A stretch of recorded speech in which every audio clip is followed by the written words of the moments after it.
From the historic campus of Hillsdale College in Hillsdale, Michigan, where the good, the true, and the beautiful are taught, nurtured, and honored, this is the Radio Free Hillsdale Hour, bringing the activity and education of the college to listeners across the country. It's unfortunate, but we often get into wars because we end up trying too hard for peace, and we don't convince our enemies that we really are going to fight when push comes to shove. This is your host, Scot Bertram. Welcome to the Radio Free Hillsdale Hour, part of the Hillsdale College Podcast Network.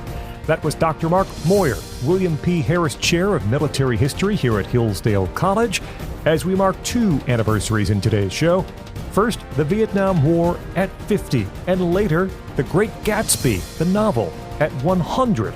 We begin the program with a chat with Dr. Mark Moyar. He is William P. Harris Chair of Military History here at Hillsdale College, also the author of multiple books about Vietnam, including Triumph Forsaken and Triumph Regained. A third book in that trilogy is coming.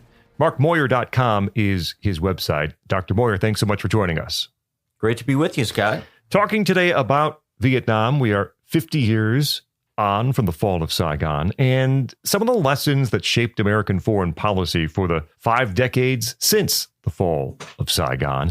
What do you think is the most important lesson that the United States should have learned from the Vietnam War? Well, I think probably the most important is that we need to always project strength and not try too hard to avoid provoking others, because that's really where we get ourselves in the most trouble during this war. On a number of occasions, we seem so eager to try to end the war or to avoid, a larger war that we encourage our enemies. And this is, a recurrent pattern we've seen in other episodes of American history as well. Mm-hmm. It's unfortunate, but we often get into wars because we end up trying too hard for peace, and we don't convince our enemies that we really are going to fight when push comes to shove. Did Vietnam change the way that most U.S. leaders thought about using military force abroad? Perhaps more caution particularly for ground troops in the future? Yeah, I think it did create a greater awareness that a limited, protracted conflict is going to be very difficult to sustain. American people don't, in general, want to tolerate that. They want wars that can be won. And so we've seen since then a lot of, repeatedly we've saw, so in the Gulf War, we've heard more recent presidents also talk about, they want to fight wars like the 1991 Gulf War. They don't want to fight Iraq and Afghanistan. Mm-hmm. And so, and military leaders have also talked about that and how we need to have clearly obtainable objectives, which does make a good deal of sense. Now, there is the problem that there may be wars where those conditions don't apply. Do we still want to fight those wars? Afghanistan, there clearly was a reason to fight in Afghanistan. We never quite got to grips with the fact that there was a Pakistan next door that would allow people to keep sending troops there, mm-hmm. and to make this go on. And there were some attempts to remedy that. But, certainly now I think we're back closer to where we were after Vietnam, that we really don't want to fight a war unless it's absolutely necessary and if there is a clear path to victory. But again, if something happens, there's a terror attack here or some other calamity, we might find ourselves going back again into one of these more difficult wars, I think. Public opinion was very loud during the Vietnam War. Did that experience influence how later wars were communicated to the American people? Yeah, there was certainly some vocal opposition. I think a lot of this was the fault of the administration, and Lyndon Johnson particularly, because he consciously did not try to sell this war to the American people. Mm-hmm. He later admitted that basically he was trying to be the FDR who had the next version of the New Deal is going to be the Great Society and civil rights. And that if you're fighting a war, that's going to take attention away and people are going to get spun up about the war and they're going to forget about his great domestic agenda. Now, he think eventually realized it was kind of a mistake. And so, Richard Nixon does make a more conscious effort to try to sell the war to the people and does a fairly good job of it. I think we've seen again, I think to some degree, it depends on presidents too. I mean, George W. Bush was more aggressive in selling the Gulf War than Bill Clinton was trying to sell Somalia. And George H.W. Bush was more outspoken, trying to rally people around Iraq and Afghanistan. Barack Obama, much less so. And so I think we keep learning the lesson that if you are going to fight a war, you probably want to make it very clear to the American people what you're doing and remind them repeatedly of this so that you are able to maintain this support. Because I think the people generally are willing to support the government if the government is making a persuasive case to them. And if the government's ignoring them, I think that's, creates a lot of problems. Mark Moyar with us, William P. Harris Chair of Military History at Hillsdale College, also author of Triumph Forsaken, Triumph Regained, talking about Vietnam, the lessons that have shaped American foreign policy since then. Are there ways in which the Vietnam War and its aftermath reshaped the relationship between Congress and the president when it comes to foreign policy? Yes, you have, again, thanks to Watergate, you have the assent of Congress to the most powerful position it's really been in since Reconstruction a century earlier, where you have the executive very much weakened, and so the Congress is further weakening executive power, really threatening, I think, the separation of powers. And so they, one of the things they do is enact the War Powers Act, which puts restrictions on the ability of the president to deploy military forces. Now, part of that is also driven by the fact that Lyndon Johnson used and I think to some degree abused the Tonkin Gulf Resolution of 1964 and never went to Congress to get a declaration of war and was dishonest about that. And so we've seen, that War Powers Act has been to some degree a check on executives, although we've also seen some presidents honoring it more than others. Barack Obama flouted it in the case of Libya, which I think set a further precedent. I mean, we're now just seeing the U.S. going and bombing Iran, and it's hard for the Democrats now to complain that the president's not going along with restrictions on the presidency after Barack Obama did it. So we're now, certainly swinging to some degree in the other direction of the executive, again, being more powerful. Although I do think if there is some kind of longer, broader conflict, Congress will want to get involved. And they still control the power of the purse, so they do have a lot of influence. Did the Vietnam experience have an effect on America's alliances with other countries? Did it do real damage to our trust across the globe? Yeah, and that's I do think it did, and that's one of the big enduring controversies of the war, because part of the rationale for going in the first place was that our allies around the world are going to look at how we support our ally in South Vietnam, and that if they see us, selling this ally down the river, they're going to lose confidence in us as an ally. Now, the critics of that, generally from the left, argue, no, that's not really true. That credibility doesn't go from one country to another. But I think both in Vietnam and I've written a lot about this, that clearly many countries, especially those in Asia, very much were of the opinion that what America does in Vietnam is going to tell us whether we can count on them. Because if America, one of the ideas was, oh, well, you can leave Vietnam and go make your stand somewhere else like Thailand or someplace. And so, but what we know from the Thais now is the Thais were saying, well, if you put all this effort in Vietnam, then you pulled out when the going gets rough, you're going to do the same thing to us. So we're not going to trust you anymore. And so you do see a general decline in confidence in America after the fall of Saigon, which the Soviets will capitalize on, and very bad period to come. It's Carter years, very poor in terms of our alliance relationships. Fortunately, Ronald Reagan gets elected, and in 1981 starts repairing those alliances and rebuilding trust. We hear often We can't have another Vietnam. We can't repeat Vietnam. In a way, did the United States end up overcorrecting after the Vietnam War, becoming too cautious, perhaps? Yeah, I think that is correct. Again, this is also very much divided along ideological lines. I think the big lesson the left took was basically we need to stay out of these foreign military interventions. The right took away the view that we shouldn't do these military interventions unless we're going in to win. Mm-hmm. And I mean, so in both cases, there is something more of a reluctance. I mean, it's been interesting. It's only recently turned in the case of Ukraine, where the left has gone back to a greater appetite for interventions. They were the ones who were more interested in supporting Ukraine.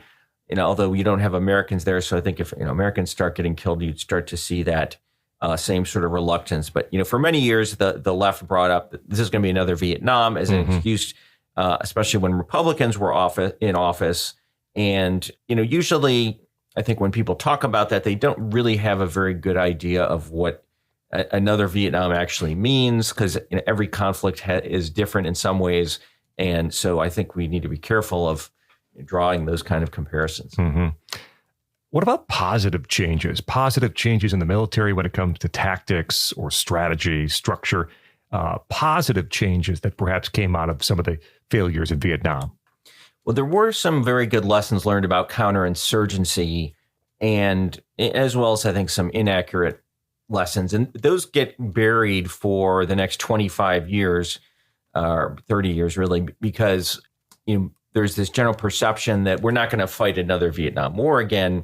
Of course, we get to Iraq and Afghanistan in the early 21st century, and now suddenly we're doing counterinsurgency again. So there's a lot of people looking back at what are the lessons, and I think some of those lessons are valid and have been helpful.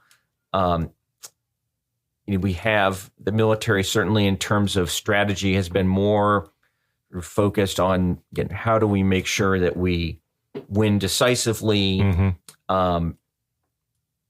I think there's also a recognition that sometimes you're going to have to fight wars, and ultimately it's up to the political authorities to decide, do we fight this war or not? And so the military doesn't necessarily get to choose how to win. I think the military, to some extent, learned how to deal better with the press, although that's been probably, they basically censored the press in the first Gulf War. Later on, with longer conflicts, they made more of an attempt to try to accommodate the press, which I think was fairly successful. Mm-hmm. I guess I would say those are probably the biggest lessons that have come out of Vietnam. Can you draw any direct lines, perhaps, from the lessons or even the misinterpretations of Vietnam and how they might have shaped more recent conflicts, be it Iraq or Afghanistan? Yeah, I do think there was some of the emphasis on counterinsurgency. There's been a big debate among counterinsurgency experts, and I've been of the view that counterinsurgency fundamentally is a question of leadership and whose leaders are more capable and more dedicated. Mm-hmm. And I wrote a whole book about this called Question of Command, but we learned that in Vietnam. But what you had, there were other influential people like John Nagel and David Kilcullen, who were arguing that counterinsurgency is really about having the right playbook, and we just didn't use the right playbook in Vietnam. Now we've got the right playbook. We're going to hand it out to everyone in Iraq and Afghanistan. Now, there are some virtues to having a playbook, but can't really execute a playbook very well if you don't have good coaches and good players. And I think we learned that again, unfortunately. And there was too much, especially in Afghanistan. I think for a while there was overconfidence that if we simply have this enlightened tactics that we're going to win everybody's hearts and minds, and it just didn't work mainly because our allies, the Afghans and the Iraqis, never really got the type of leadership that was required, and that the enemy had leaders who were better and more dedicated than the ones on our side. Talking with Mark Moyar, William P. Harris Chair of Military History here at Hillsdale College. We just had this conference marking 50 years from the fall of Saigon. I'm going to ask more about that specifically in a minute. But, when I was growing up, Vietnam was over, but it was still very much alive. And we are decades past that at this point. When you talk to our students, other young Americans, about why Vietnam still matters today? What do you tell them?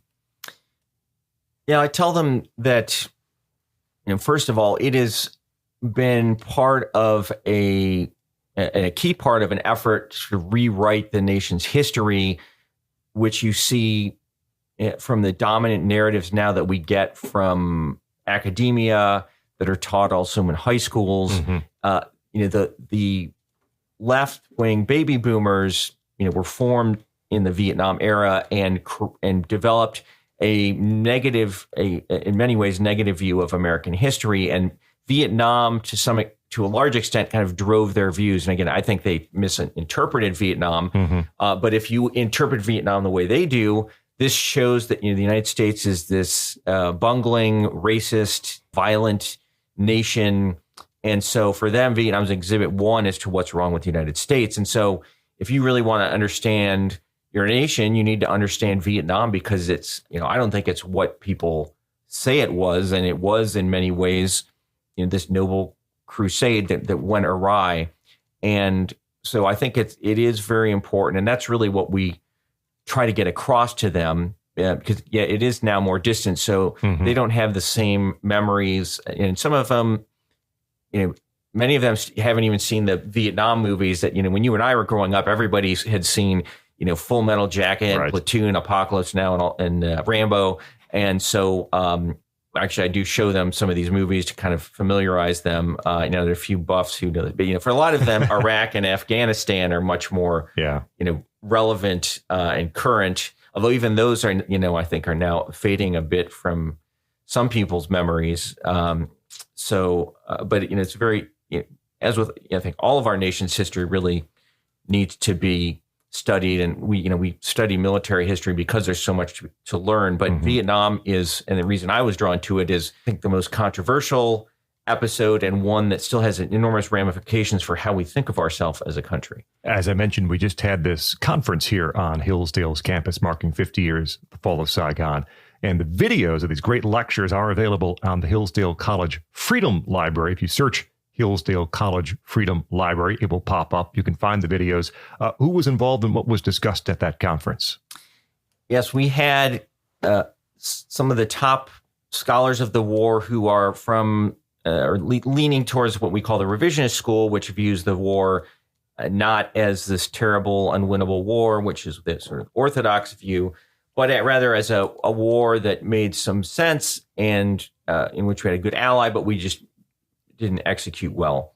And so the first speaker we had was James Wilbanks, who taught for many years at the Army Command and General Staff College. He's written a host of books on Vietnam. He also served in Vietnam in 1972 during the Easter Offensive. And he talked about the American withdrawal from about 69 to 73. And then Jay Veith picked up there and took it to the end of the war. And he's the author of Black April, which is the best single account we have of the final fall of South Vietnam. Then we had John Del Vecchio, who's a leading novelist. His great novels of the war include The 13th Valley. I gave a talk as well on the broad controversies over the war and why I think the revisionist position is generally more accurate. And then we had a panel with Hillsdale's Bill McClay, and we had several other veterans, Andy Finlayson, Phil Jennings, and it was a great event. Again, glad we're able to get this all down in video so people can watch it at their leisure. Search Hillsdale College Freedom Library to find those videos. Mark Moyar, William P. Harris Chair of Military History here at Hillsdale College, author of Triumph Forsaken and Triumph Regained. You can find his website at markmoyar.com. Thank you so much for joining us here on the Radio Free Hillsdale Hour. Great to be with you again, Scott. Up next, Dr. Ben Whalen from Hillsdale's English Department joins us as we discuss the 100th anniversary of The Great Gatsby. I'm Scot Bertram. This is the Radio Free Hillsdale Hour.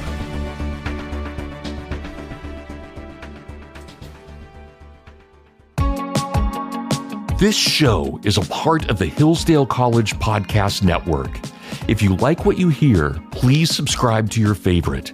You'll get brand new episodes of all your favorite shows sent right to your device, and you'll help us know that you're out there listening. Never miss another episode by going to podcast.hillsdale.edu/subscribe. That's podcast.hillsdale.edu/subscribe. Or click the follow or subscribe button on Apple Podcasts, Spotify, or YouTube.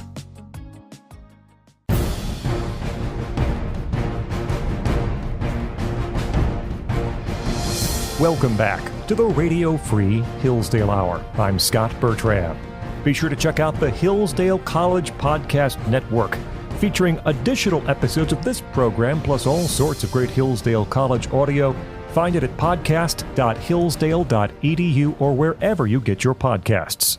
We're joined by Dr. Benedict Whalen. He's Associate Professor of English here at Hillsdale College. Dr. Whalen, thanks for joining us. Thanks for having me, Scott. Always fun to have you in studio for a conversation. I noted, surprisingly, before you did, this year, 2025, is the 100th anniversary of the release of The Great Gatsby. Yes, that's Scot right. Fitzgerald. And I thought we should talk about it a little bit. I read this book in high school, but not again in college. It's one that you teach here at Hillsdale for some of our students. So an opportunity to have a conversation about both Fitzgerald and the book, its enduring legacy. But today, a little bit about what makes The Great Gatsby great. Yeah. That's the title of the book. What should it suggest to a reader when they pick it up? What is The Great Gatsby about? It is really wonderful to talk about The Great Gatsby. It's had a solid century here as a mainstay in the American imagination. In your experience, I think, which is quite common, it's a mainstay in American high school curricula now. I teach it at the college level, so it really has a significant, important central place. It's great in a variety of ways. Even in your experience reading it in high school, it's an accessible novel. It's short but powerful. It tells a great story of love and loss, and it's got a strong sort of tragic inflection.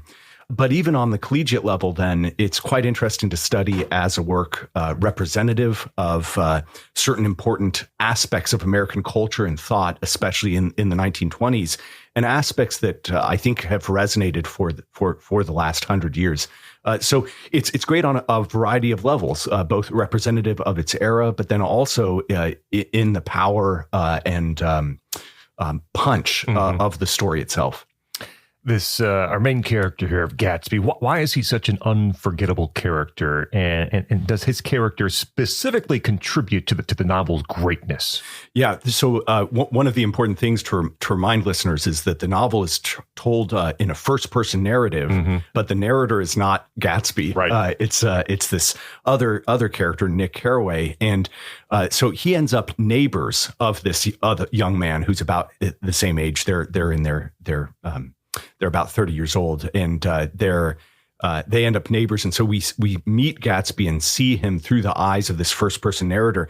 And there's a degree to which Gatsby remains enigmatic. We don't actually get inside his head. We don't know everything that moves him. But one of the things that Gatsby is driven by, first of all, he's a man, he's a self-made man. He has built up tremendous wealth, and he's driven by this dream, this memory of this youthful love affair that he had, and so part of what makes Gatsby great is that he's sort of a representative figure for the sort of self-made dreaming American, come out of the West to the East to try to accomplish his dreams. Talking with Dr. Ben Whalen about The Great Gatsby. Fitzgerald, F. Scott Fitzgerald, known for his lyrical prose. Are there particular lines or passages in The Great Gatsby that stand out to you as you teach as examples of literary greatness? So we were talking about what makes Gatsby great, but what makes the book as a whole great, I really think one of the very finest things is Fitzgerald's it's a poetic prose. It's lyrical in a very truly lyric sense. It reads sometimes, its expressions can be ornate to the point and lyrical to the point of being somewhat indefinite. And instead they capture or convey their meaning through evoking all these different sort of colors and thoughts rather than just definitive declarative statements. If I can read just a little bit, this is one of the most famous bits from the very end of the novel, the last page of the novel. But you hear Nick Carraway, Fitzgerald, through the first person narrator, reflecting on the new world on the Manhattan Island. Most of the big shore places were closed now, and there were hardly any lights except the shadowy, moving glow of a ferry boat across the sound. And as the moon rose higher, the inessential houses began to melt away until gradually I became aware of the old island here that flowered once for Dutch sailors' eyes, a fresh green breast of the new world. Its vanished trees, the trees that had made way for Gatsby's house, had once pandered in whispers to the last and greatest of all human dreams. For a transitory, enchanted moment, man must have held his breath in the presence of this continent, compelled into an aesthetic contemplation he neither understood nor desired, face to face, for the last time in history, with something commensurate to his capacity for wonder. And it goes on, but this, you can see there why this is so quintessentially an American novel, a novel where you even think of explorers finding the continent for the first time, the wonder that it inspired, the potential it presented to humanity, but you also see there Fitzgerald's lyrical expression, talking about the world as this great green new place, filling man with wonder. Let's expound on that a little bit. What does The Great Gatsby say about America, something essential about America that perhaps helps to enhance its literary value?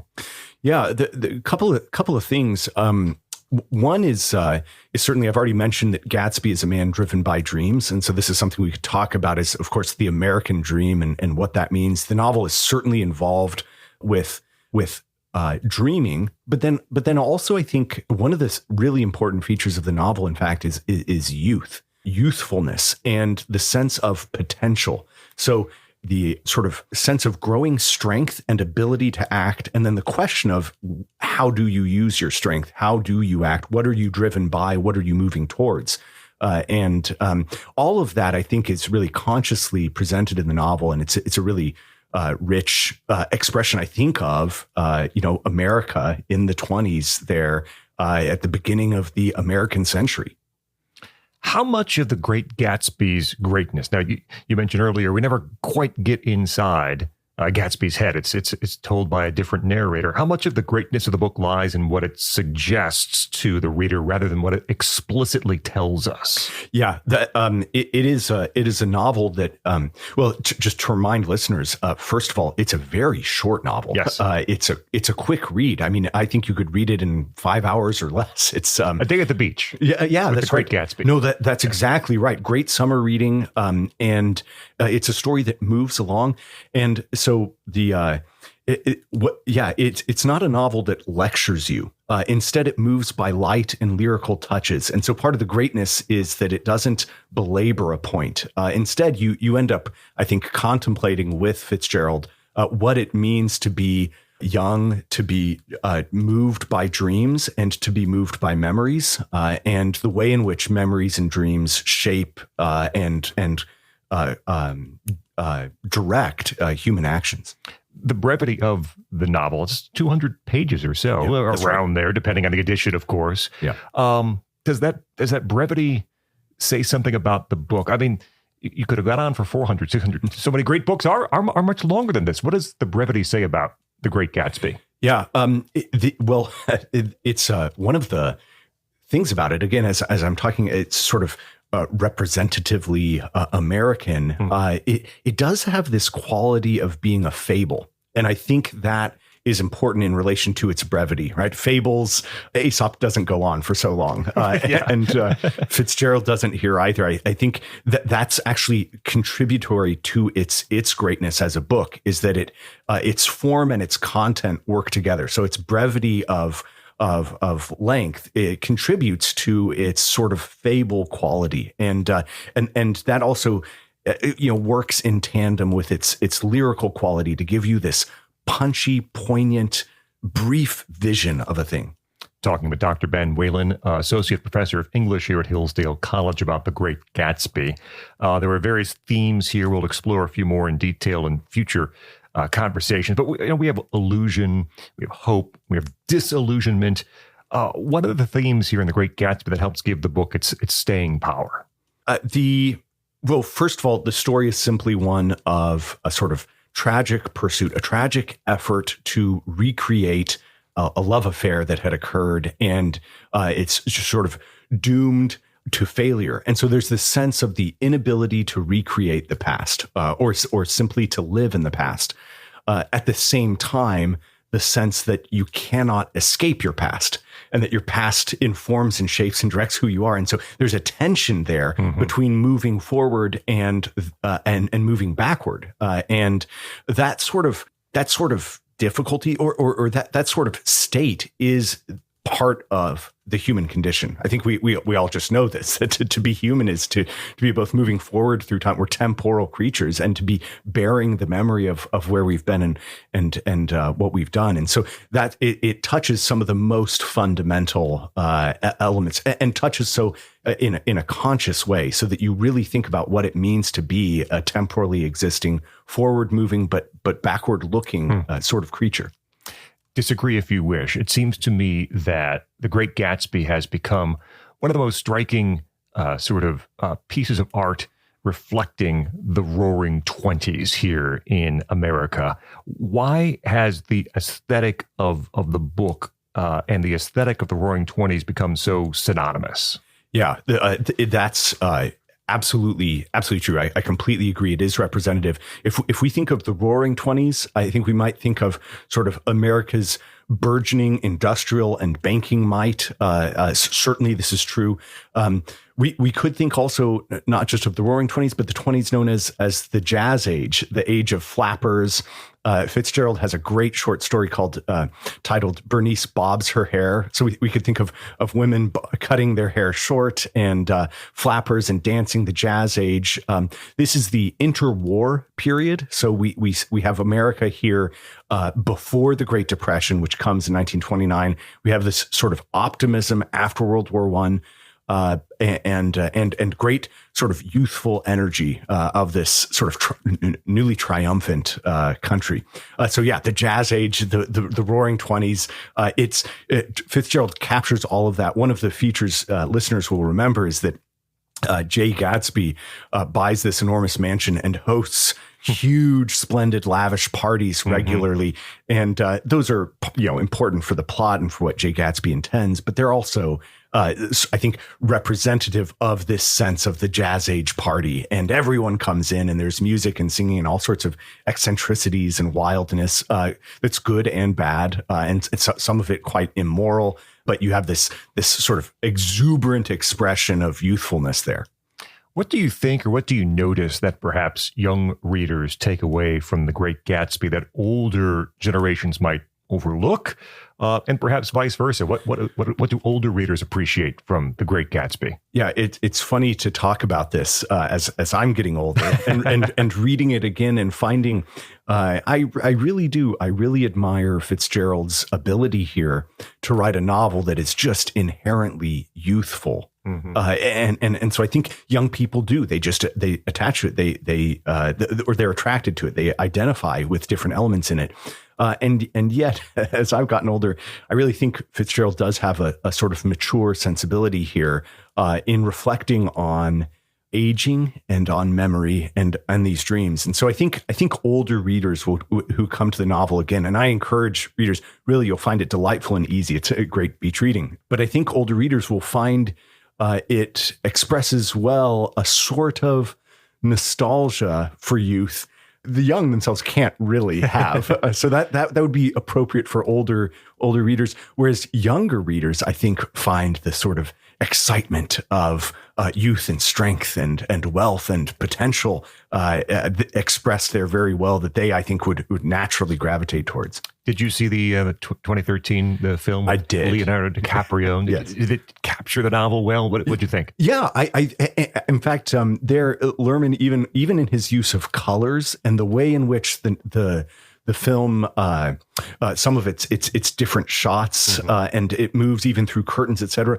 That actually, I think, is a very nice translation of Fitzgerald's lyrical style in his prose into the visual medium. So yeah, I did admire the movie. I thought it did a nice job of both capturing the lyricism of the story and then also the grandeur, the sort of splendid nature of Gatsby's house and the parties that go on.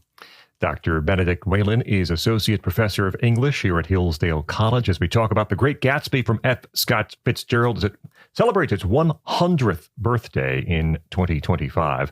Dr. Whalen, thanks for joining us here on the Radio Free Hillsdale Hour. Thanks for having me, Scott. Up next, we talk with Juliane Hillock, class of 1991 and recent honoree at the Hillsdale Alumni Association Awards Banquet. More on that next. I'm Scot Bertram. This is the Radio Free Hillsdale Hour.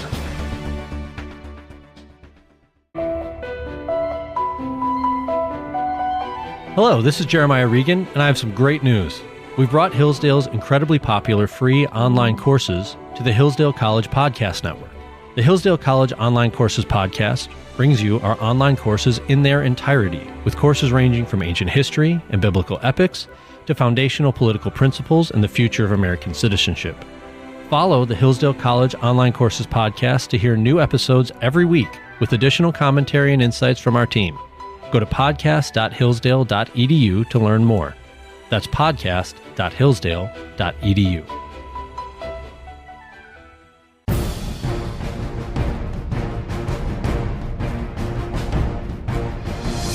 We're back on the Radio Free Hillsdale Hour. I'm Scot Bertram. Be sure to follow us on X. We're at Hillsdale Radio and the Hillsdale College Podcast Network at HC Podcasts. We're joined by Juliane Hillock. She is a class of 1991 graduate of Hillsdale College, recently receiving an award for Outstanding Achievement in Education, the Hillsdale College Alumni Association. Originally from Maine, she's the founding principal of Hózhó Academy, a Hillsdale College member school in Gallup, New Mexico, a bachelor's degree in English from Hillsdale College, a master's in school leadership from Harvard University's Graduate School of Education. Juliane, thanks so much for joining us. Thank you for having me. Did you ever think you'd end up leading a school in Gallup, New Mexico? What drew you there in the end? I can say with 100% certainty, I never expected to be leading a school in Gallup, New Mexico. In fact, I often comment on the idea that I live in a very remote area on a dirt road with no internet, no telephone lines, no mail. And I can honestly say I never expected to live in this sort of environment doing this type of work. But it's been a unique journey here. And it all comes down to Hillsdale College. So I was a teacher of students with special needs, and I decided I wanted to be a principal and lead a school because I really felt the need that to address some of those the issues that were facing the most vulnerable people in our school community, and that's typically the special ed department or the kids with special needs. And so I went back to school because I wanted to know how to do this well, and found my way back to a classical model school being the best model for all kids, and connected with Hillsdale, the K-12 office again. And we were talking about opening up a school in Maine, and that didn't get legs under it as I expected. And then was told about a position in Gallup, New Mexico, where they were looking for a school leader, and would I come speak to the board? So I did, and just felt like I was being called to be here, and been here. This is year 8. Year 8, can you tell us a bit about the school itself, where it's located in New Mexico, and you know, how would you describe Hózhó Academy to someone who's never been there, which is most of our audience? So Gallup, New Mexico is in the northwest corner of New Mexico, very close, within 15, 20 minutes of the Arizona border. It's on the border of the Navajo Nation. So most of the students that attend Hózhó Academy are Native American. A majority of them are Navajo, some Zuni, other tribes as well. It's a very small, isolated community surrounded by reservations in the high desert area. So it can be quite remote. It's about 2 hours in any direction to a town that would be bigger than our town, which is about 20,000 people. And and the name Hózhó Academy, Navajo word that means beauty. It's the striving for beauty through balance and harmony with the natural world and with humanity and all living things. So it's a very special word. Doesn't have a direct translation into English, but it really resonates with the classical model that we're trying to bring to Gallup, New Mexico. We opened in 2018. We had about 110 students, and we have 870 right now, and between 200 to 400 on the wait list at any given time. So it's a really remarkable place, and I feel really blessed to get to be the leader of this school in Gallup. Was there a moment after you arrived at Hózhó Academy when you knew that it was working, that you could feel that was the reason you came, that everything was falling into place? I long for those moments, and they do come from time to time. But in general, it's hard work. It's just hard work to start a charter school anywhere. And New Mexico, I think, is particularly difficult. There's a lot of scrutiny and a lot of challenges. And, I can say that at times I can see the light, and I feel like, I'm so grateful for this opportunity to do this work here, because I can see things coming together and I can see things working out. But on the day-to-day basis, it is very difficult. But I think, that's true with most things that are great and wonderful. It's not without its challenge, and it requires the hard work for somebody to put into it for you to see the fruit. It doesn't come there's nothing quick about that process. You really have to put the work in to get the fruit.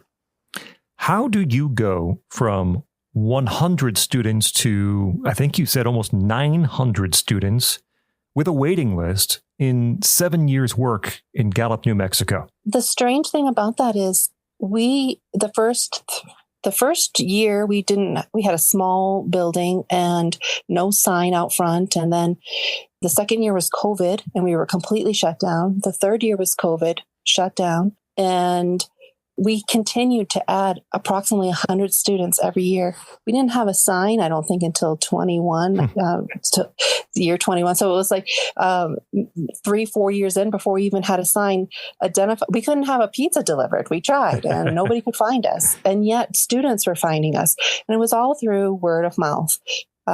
Parents could see there was something different about what we were offering. And it has been a little elusive to really narrow that down. I'll ask parents, what is it about our school that you love and why do you want your child here? And really, most often what parents say, I get a feeling when I come in here that this is what I want for my child. And you can't really put it into words because it's more than just the reading and writing and the content, and it's a whole thing that's much bigger than just the academics. They can see it when we do our assembly. They can see how we honor each other, how we honor our country, how we are committed to excellence in everything that we take on. And so that's something that parents have been connecting with since we opened. The student body at Hózhó Academy, I believe, is 60% Native American, and you have students every morning saying the pledge in 4 different languages. I talked to someone who has seen it and said it's extremely powerful. How did that tradition come about at the school? So yes, every day we gather the entire student body, and we've done that since the very first day of school. And we would say the pledge, and we also have the students recite the preamble to the Constitution. They're introduced to classical music and art at that time. They have to identify the different things they see and hear. They recite poetry. And so it's a whole program of connecting together as a K-12 school, which can be a challenge. for the different grade levels. And so that's something that we can do together as a K-12 school every day. We wanted to connect and celebrate all the different cultures that are represented in our school. And so we have students lead the pledge every day in Navajo, in Zuni, in Spanish, and English. And at one point we thought, well, we'll just pick a day and we'll say today's English, tomorrow's Navajo, the next day we'll do Spanish. But it does seem to be more inclusive and more powerful when we do all four every day. Mm-hmm. And we start off the day acknowledging that we are e pluribus unum. And we've come from many different backgrounds and have many different things to offer and share. And we'll celebrate those things and connect together over those things. Talking with Juliane Hillock. She is a class of 1991 graduate of Hillsdale College, recently receiving the Outstanding Alumni Award for Achievement in Education. How did Hillsdale help make this happen? What part of your Hillsdale experience perhaps gave you the courage or the tools to take this leap and move out to New Mexico? Well, it was all Hillsdale College, because it was a meeting that I had in the K-12 office, and they indicated that there was a school that needed a leader and it was a unique opportunity. So when I went and spoke to the board and felt like I was called to do it, I could never imagine trying to do this work in this area with these challenges without the support of Hillsdale College. Hillsdale College has been there with me side by side all through this whole journey, and providing support to me, to my staff, and not just to tell us what to do and how to do it, but to be there to celebrate with us and to be there to work through those challenges together, providing ideas, coming out and visiting with the students, and making us feel connected to the overall mission of the K-12 office and the K-12 overall mission of classical education nationwide.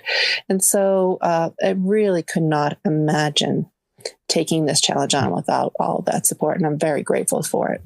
What about your time as a student here at Hillsdale? Any professors or moments that you look back on now and say, well, that probably planted some seed that helped me be what I am today? You know, I think about that time I had at Hillsdale, and I still tell the students today, like that time, 18 to 22, is such a time of growth for someone to become a young person from high school to a full-fledged adult ready to take their place in the world. And I'm so grateful to Hillsdale for all of the things that I learned and all the opportunities that were provided to me. I probably couldn't find one particular person or thing because everything was so connected. But I have shared that being in a sorority, being the president of that sorority house of Pi Beta Phi, honestly, it was such a stretch for me to learn how to be a leader. I could not do leading a school if I hadn't learned those painful lessons and difficult lessons.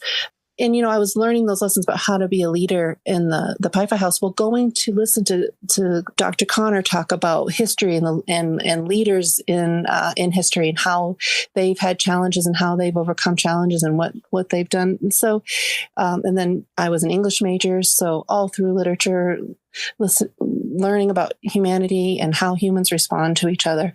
So all of those things together really set me on the path to one day be able to do this work here in Gallup, New Mexico, even though it's, you know, so many years later. Those lessons are still really prevalent in my life.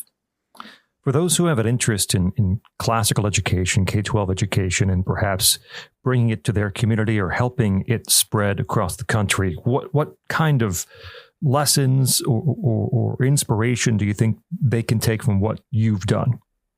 So before taking on this principalship and thinking about classical education, as I mentioned, it's the idea that it is the model that serves all people.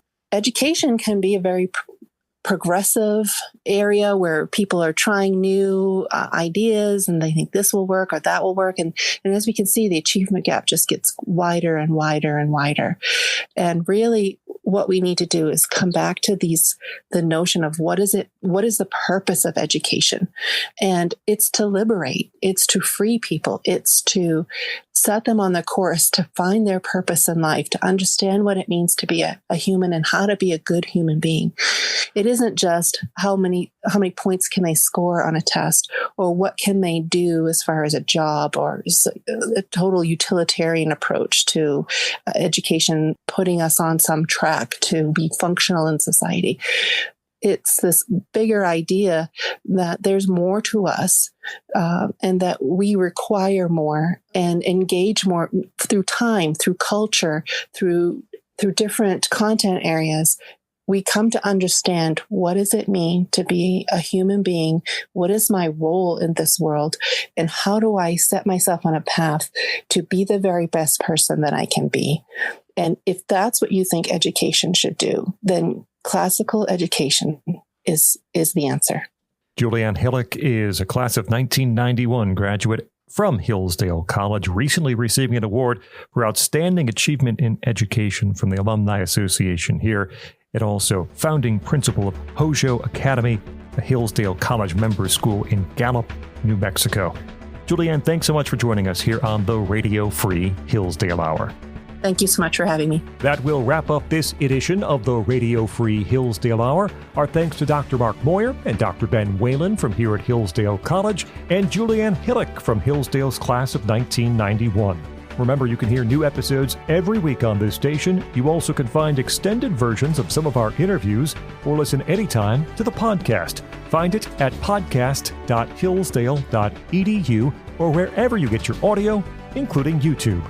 Until next week, I'm Scot Bertram, and this has been the Radio Free Hillsdale Hour.